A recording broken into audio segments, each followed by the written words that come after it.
Well, I think it was a good thing that you said at the end is you have a responsibility to fully explore that gift. You know what I mean? Like my brothers and I always joke, like, what if I'm the world's best ballerina? I've just never tried it. If Yeah. you gravitate towards something like, but, and it sounds like a stupid thing, but like for everybody that's at depth right now, what if you're the next silver star guy? Yep. What if you're the first female that's going to make it through a pipeline? What if you're the first person from your family that's going to do this? Like that can be scary. Like having those things and having that, putting that extra weight on yourself. Like I get it. Like there are days that I'm like, I'll be walking into a building or something in a uniform. I'll be like, holy shit, I'm a PJ. Man, that comes with a lot of baggage. Telling everybody in your hometown. I distinctly remember I was like bouncing and washing dishes and like working at factories and stuff for like the last 6 months that I was, in Ohio before I left. But I remembered, just being afraid to tell people that I was even going into the Air Force. After I had, entered into the DEP program, my time in the DEP program was really, really short. Like there was no development. It was just like, yeah, wait a couple months, man, you'll be good. And we'll send you out. And I was like, all right, cool. But, even telling people like, hey, I'm going to go, they're like, oh, well, what are you going to do in the Air Force? And I would tell them about pararescue and they would laugh at me. They would be like, you think you're just going to jump right into that, huh? You think you're going to do it? And I'm like, well, I don't know. I guess we're going to find out. You know what I mean? And if you look at especially my story, man, I went in and then I failed. You know what I mean? Then those people were right. Those people were right. I got to relive those moments where, people are like, yeah, you're not going to make it. And, you should probably look at something else and you don't have the discipline to do it. You're not big enough or strong enough or whatever. I got to think about those things for like 4 years before I got my shot to go back at Indoc. So it's scary and it sucks, but you got to do it because Yeah. I felt like I owed it. I felt like I had a responsibility. I was like, I think there's something in me that I can give to this process. I think that there is something inside of whoever it is, like whatever this thing is, this soul, this person that I am. I think that I can do this thing. You owe it almost to the universe or to whoever granted you that gift. You owe it to go see if it works because you could be the best. You could be the absolute champion of everything that you did. You can be a special operator or whatever it is, but you got to go. You got to start. Yeah. And you said something at the beginning with the, you represent, right? And that is something that I think that, like you represent so much in terms of when you're out there, say you're a controller, SRPJ, TACP, whatever you are, right? You're not only wearing the uniform, but you're also wearing a beret, which makes you stand out, right off the bat, whether you're in your hometown or, you're on base or you're, out getting lunch somewhere near base, something like that. Like you're representing that career field with that beret on your head, right? So you not saying you got to look the part, but you're representing that career field, right?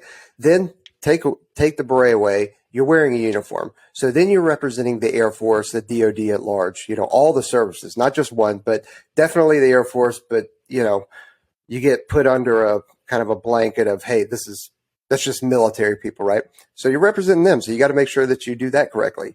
Then you're representing your town, if you will, then your family and you can work it out like all of that. You are representing all of those things. So why not put the best foot forward? Why not showcase? So number one, right off the bat, before somebody even talks to you, you got to look the part, right? You can't be a uniformed member and spilling out of your uniform. We're talking about fat Rule people, number right? one. Don't be fat. Oh man, Trent's little ears perked right up. Yeah. Are we talking about fat people? Oh man. Trent is the world's number one extremist when it comes to fat shaming. There is nobody that Trent says you should have to wear your BMI on your sleeve in like a little emblem. Like anybody over 30, Trent's talking to you. Trent's hollering at you. But I'm a short little fat guy standing next to Trent. The very first time I ran into Trent in uniform, I'm like, okay, you're a lot taller than I expected. Oh, you are. Like, okay. And I'm this short, fat dude standing right next to you at the pool, at the chaparral pool, just going like, oh boy, this is demoralizing. love this conversation because it started off being like, you represent your hometown and you got to look the part when you're in And uniform. I'm not doing it. And now we're gone. And now we're just completely down on a I was rabbit going hole. somewhere really good with it, but He just took his blouse off of the pool and started showing his guns off. It was fine. I did do that. I think I did come up to Trent and go, "Hey, brother." Oh, the gun show. Hey, brother. Hey, let me tell you something, brother. That's where I just leave my top on. I'm like, I'm not playing this game. I got no pipe fingers. But you guys get what I'm saying. Like, you represent, like, we all hate it. We have seen somebody, whether it's, an operator or whether it's somebody in the Air Force or the DOD, and they don't fit in their uniform, or they're just put together. And it sounds stupid because it's dumb for us in our community. It is dumb.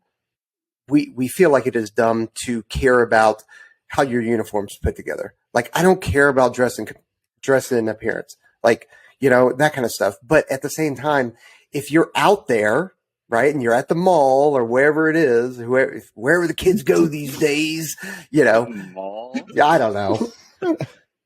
Well, I say that. I get blamed the most for talking to the young kids. I'm positive they don't go to the mall.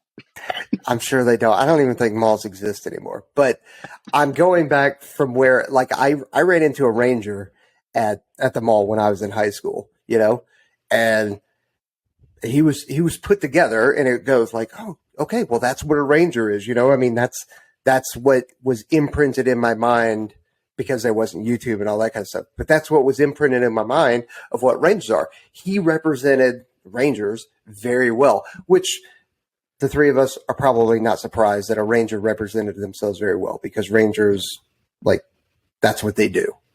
They always do. Shout out to the Rangers, man. You can never find those guys slipping up on dress and appearance. Mustache? Nah, not in the bat, dog. Better shave that face and show up to work. Be there on time. Those guys are stracked all the time. Trent has something to say so bad. I know. I can see so it. Bad. You got me going. We live in a culture, and I've seen this throughout my time, where the idea that the way that you look doesn't matter, right? Like, it just seems like a pervasive thing. Like, oh, you can't judge people by the way they look, and I think that's nonsense. We've gone way too far down this rabbit hole.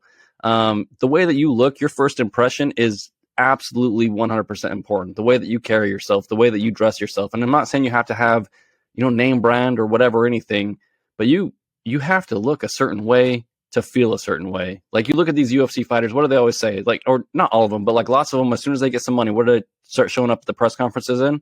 Like, nice suits. And they're like, feel good, look good, perform good, whatever. But when I first got in the community, I remember being at AST, and all the controllers I was with, they had the shiny boots, the jungle boots that they were issued, right? Their BDUs looked amazing in garrison.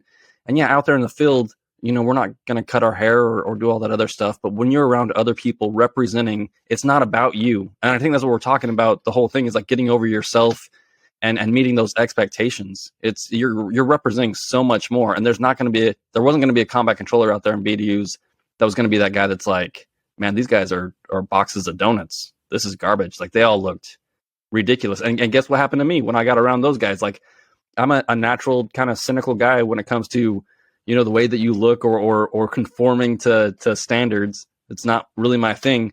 But I get around those guys, I'm like, bro, I better up my game. I'm going to spend more time shining my boots and less time sleeping. I'm going to make sure that I'm representing my career field and also my teammates the best way that I possibly can, because I owe it to them, because I'm part of this group or this community or my family or whatever. And so, yeah, don't look at yourself as more important than the standards or representing. Like, you need to do it for yourself and for other people. Rant and over. Yeah, and if you don't think that we're not going to hear about it, not like us, but your community, like, you will hear somebody say, oh yeah, I was at whatever location and I saw this one dude. He must have been a controller, because he had the Scarlet Beret on, and the dude was just, XYZ, whether it was he was looking bad or maybe he was acting like an asshole at the Starbucks line, or like whatever it is, you know what I mean? Like, you hear about it. And it's not just us. It's, the SEALs hear about their own SEALs. Green Berets hear about their Green Berets, like, and so on. So like, we always hear about it. It always comes back. We may not know exactly who it is. Of course, our career, or the three of our career fields are so small that usually you can kind of put it together. Okay, what was the location? What did he look like? Oh, no, I know exactly who you're talking about. You know? That was love. Yeah, that was Aaron's screaming unsat at the Starbucks coffee line. Unsat. Give me the card. This is unsat. No PJs are going to come to this Starbucks. We're all going to Dutch Bros from now on. Unsat.